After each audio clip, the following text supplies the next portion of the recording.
एक जंगल में एक बूढ़ी माँ और उसकी पोती रहती थी। बूढ़ी माँ काफी परोपकारी और उदार स्वभाव की थी। उस जंगल में भटके हुए लोगों की मदद करना, उनको राह दिखाना, इन सब कर्मों में बूढ़ी माँ को बड़ा आनंद आता था। बूढ़ी माँ ने अपना पूरा जीवन अच्छे कर्म करने में ही समर्पण की थी। यानी हम सब उस बूढ़ी माँ को एक परोपकारी या पुण्य आत्मा कह सकते हैं।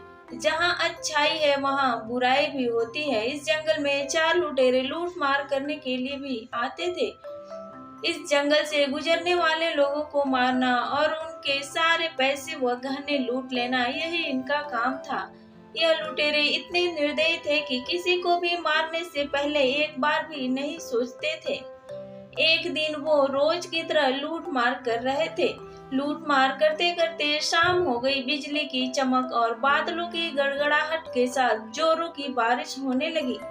वह चारों लुटेरे जंगल में सहारे के लिए इधर उधर भागने लगे। अचानक उनको बूढ़ी माँ की कुटिया दिखी और वह उसकी कुटिया के पास पहुंच गए। चारों लुटेरे ने तय किया कि जब तक बारिश हो रही है तब तक इस कुटिया में रहेंगे और बारिश बंद होते ही बूढ़ी माँ को मारकर उसका सारा धन लूट कर ले लेंगे। उन्होंने झूठ बोलकर बूढ़ी माँ से मदद मांगी। उसी जंगल में रहने वाली बूढ़ी माँ ने इन चारों लुटेरों के बारे में काफी कुछ सुन रखा था। उन्हें एक नजर में देखते ही बूढ़ी माँ ने उनको पहचान लिया। वह चार थे और ताकतवर भी। बूढ़ी माँ कमजोर थी, इसलिए बूढ़ी माँ ने उन्हें न पहचानने का नाटक किया। बूढ़ी माँ को यह भी डर था कि उसके विरोध करने पर कहीं वह चारों उसे और उसकी पोती को हानि न पहुँचाए। कुछ सोचने के बाद बूढ़ी माँ ने उनको रात के लिए सहारा दे दिया।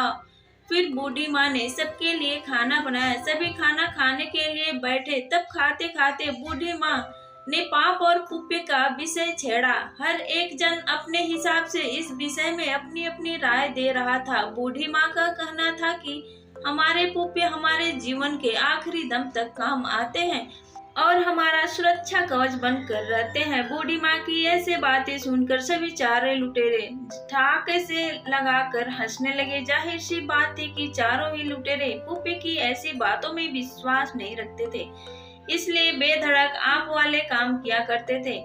आखिर में बूढ़ी माँ ने शर्त लगाई। वह बोली, बाहर बिजली गिर रही है, हर एक व्यक्ति उसके सामने के पेड़ को छू करके वापस कुटिया में आएगा। जिसके ऊपर बिजली गिरी वह पापी होगा और जो सही सलामत से वापस कुटिया में आ जाएगा वह पुण्यवान होगा।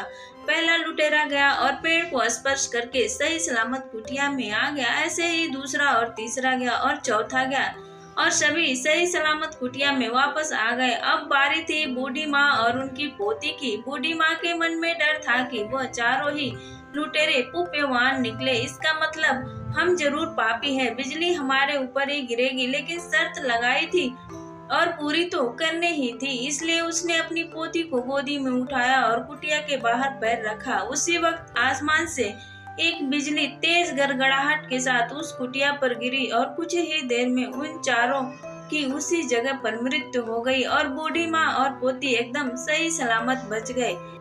इस कहानी से हम ये समझ सकते हैं कि एक पुण्यवान व्यक्ति के सहारे से वो चार पापी सलामत थे, पर जैसे ही वो उनसे दूर हुई तो उनका सुरक्षा कवच वैसे ही चला गया। दोस्तों, इस कहानी से आपको क्या सीख मिली? एक लाइक जरूर